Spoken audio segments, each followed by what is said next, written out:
Si tu as cette question au bac de maths, tu es cook. Reste ici, Tonton Algébrique t'explique tout de suite comment faire pour répondre à une question de ce style de manière satisfaisante. Beaucoup d'élèves ne comprennent pas comment faire. On demande de montrer que f est solution de E équivaut à f moins h est solution de E0. Qu'est-ce que ça signifie? Simplement que tu essaies de démontrer que deux phrases, deux affirmations sont conséquences l'une de l'autre. Tu veux montrer que si on sait que f est une fonction telle que f est solution de E, alors on sait, ou alors on a pour conséquence que f moins h est une solution de E0. Et de même, tu veux montrer que si on sait que f moins h est solution de E0, alors on a pour conséquence que f est solution de E. H est la fonction qui t'a été introduite ici dans l'énoncé. Ce qu'on te demande de démontrer ici, ce sont des implications.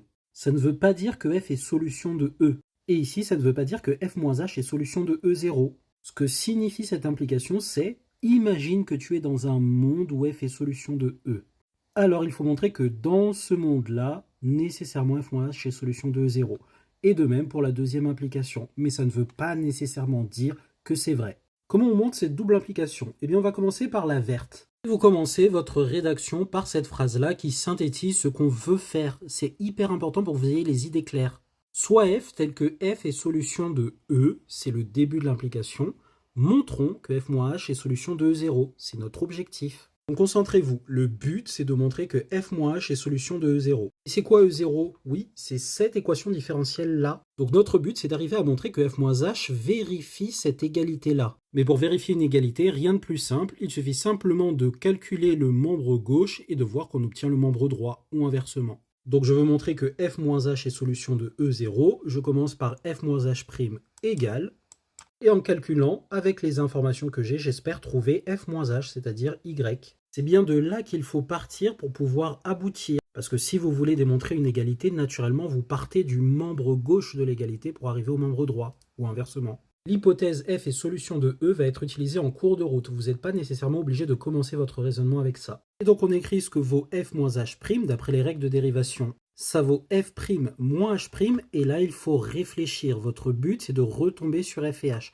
Donc la question que vous devez vous poser, c'est quoi le lien entre f' et f, h' et h. Et là, dans le début de votre raisonnement, vous êtes dans un monde où f est solution de E. Donc il va falloir utiliser cette info. Ça veut dire quoi être solution de E? Ça veut dire que la fonction f doit nécessairement vérifier cette égalité. f' est égal f moins cos x moins 3 sinus x. Donc je peux l'utiliser ici et remplacer f', et je garde à l'esprit ce que vérifie h. Oui, parce qu'on ne vous l'a pas introduite pour rien cette fonction. Question 3, démontrer que la fonction h est solution de E également.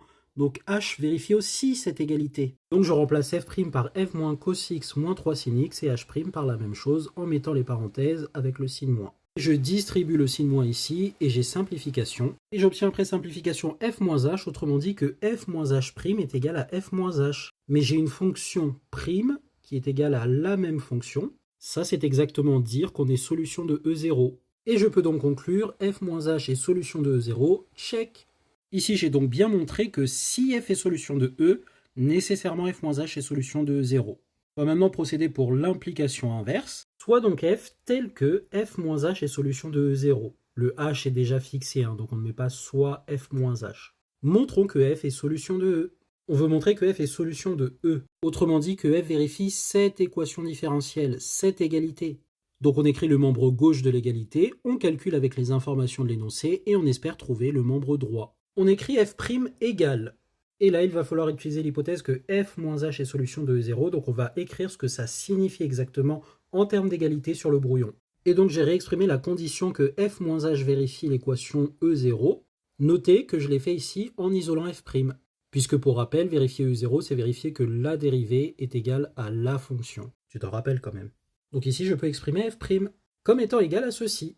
Et là, il faut absolument rester concentré. Notre but est d'obtenir f' est égal f moins cos moins 3 sinus x, puisqu'on veut montrer que f est solution de E. Je veux obtenir cette égalité. Donc ici, il faut faire preuve de bon sens. Qu'est-ce que je vais devoir remplacer pour avoir une chance d'y arriver? Nécessairement, ça va être les h et h'. Et donc, je dois me poser la question, mais qu'est-ce que je sais sur h et h'? Encore une fois, on sait que h est solution de l'équation différentielle E. Ça signifie qu'elle vérifie cette égalité. Autrement dit que h' moins h, si on veut passer le h de l'autre côté, est égal à moins cos x moins 3 sinus x. On a h' moins h ici. Donc on remplace et on a que f' est égal à f moins cos x moins 3 sinus x. Check. Et petite phrase pour conclure, donc f est bien solution de E.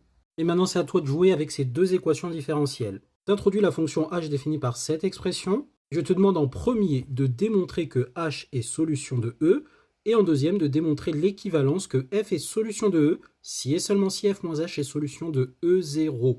Je rappelle les équations ici. Lâche ta réponse en commentaire, BG. Bisous!